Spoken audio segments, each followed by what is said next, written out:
श्लोक 10. काममाश्रित्य दुष्पूरं दम्भमानमतान्विताः मोहाद् गृहीत्वा सद्ग्राहान् प्रवर्तन्ते शुचिव्रताः.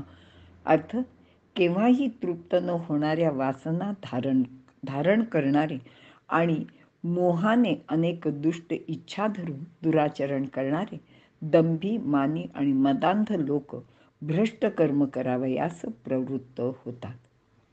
विवरण. भगवंत सांगतायत की ढोंगी, मानी, मदोन्मत्त लोक कधीही पूर्ण न होणाऱ्या कामनांचा आश्रय घेऊन मिथ्या सिद्धांताचे ग्रहण करून संसारात भ्रष्ट आचरणाने वागताना आपल्याला दिसतात. काम म्हणजे इच्छा, या कधीच पूर्ण होत नाहीत. दंभ म्हणजे खोटेपणा, मान मरात मद म्हणजे माज. आयुष्यात खोटेपणा करून मान मिळवायचा, तो मिळाला की या लोकांना माज येतो. दंभ, मान, मद यातील गोष्टी एकत्र आल्या की मोह अगदी जवळ येतोच. त्याचेमुळे बुद्धी भ्रष्ट होते व वाईट तत्वज्ञानाचा अंगीकार करून ती लोक वाईट कर्म करतात. कधीच पूर्ण न होणाऱ्या कामोपभोगाच्या कल्पना मनात धारण करून ढोंग, मान आणि मद यांनी युक्त होऊन ते दुराचार करणारे मोहाने वाईट गोष्टीच्या तत्वज्ञानाचा अंगीकार करतात आणि महाभयंकर कर्मास प्रवृत्त होतात. यांची कामवासना अदम्य असते. त्यामुळेच सर्व भोग स्वतःलाच मिळायला हवेत असा त्यांचा हट्ट असतो. समाजात इतरांना अशा भोगापासून ते वंचित ठेवतात. यासाठी ते बळाचा वापर सुद्धा करतात. हे लोक जी कर्मे करतात त्यात लोकांना दाखविण्यासाठी कधी कधी ते सत्कर्माचाही समावेश करतात. पण या गोष्टी ते केवळ दंभाने करतात. त्या बदल्यात त्यांना मान, मरात, कीर्ती, प्रसिद्धी इत्यादी गोष्टींची अपेक्षा असते. किंबहुना त्या मिळवण्यासाठीच ते अशा गोष्टी करतात. अशी कर्मे करताना इतरांना ते तुच्छ मानतात. मनात अशुद्ध, असत्य आणि भ्रांत कल्पना धारण करतात व त्या सिद्ध करण्यासाठी ते सतत प्रयत्नशील असतात. आणि हल्ली आपल्याला अशी जी काही कृत्य करणारी लोक आहेत ती ठाई दिसतात. ते स्वतःच आपली प्रसिद्धी करवून घेतात.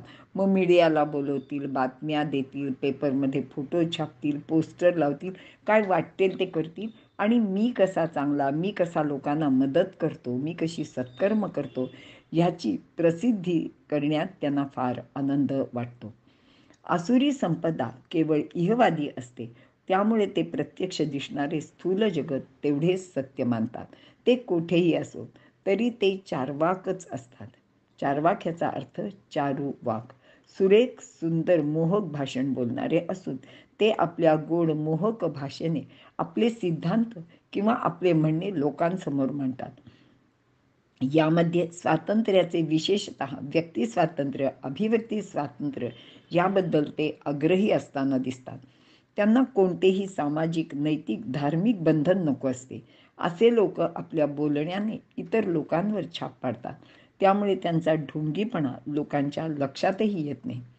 त्यांच्या वासनांना, विकारांना तसेच विचारांना लगाम म्हणजे संयम त्यांना अजिबातच नको असतो. यामध्ये काही कलावंत, लेखक, अभिनेते अशा स्वतःला पुरोगामी व विचारवंत समजणाऱ्यांचा समावेश आहे. स्वातंत्र्याच्या नावाखाली भ्रष्ट आचरण ते करताना दिसतात व स्वैराचारालाच ते स्वातंत्र्य मानतात. उच्चभ्रूतेच्या नावाखाली विकारांचा व वासनांचा नंगानाच चालू असतो. त्यांची ही विचारसरणी मानवातील पशुत्वाला जागे करणारी आहे. असत्य, कपट, बेईमानी करून का होईना आपल्या कामवासना पूर्ण करण्यात ते दंग असतात आणि या कामोपभोगासाठीच ज्या धनाची गरज असते ते धन येन केन प्रकाराने मिळवतात व ते राखण्याचा सुद्धा आटोकाट प्रयत्न करतात असे भगवंत इथे सांगत आहेत. इथे आपण थांबू.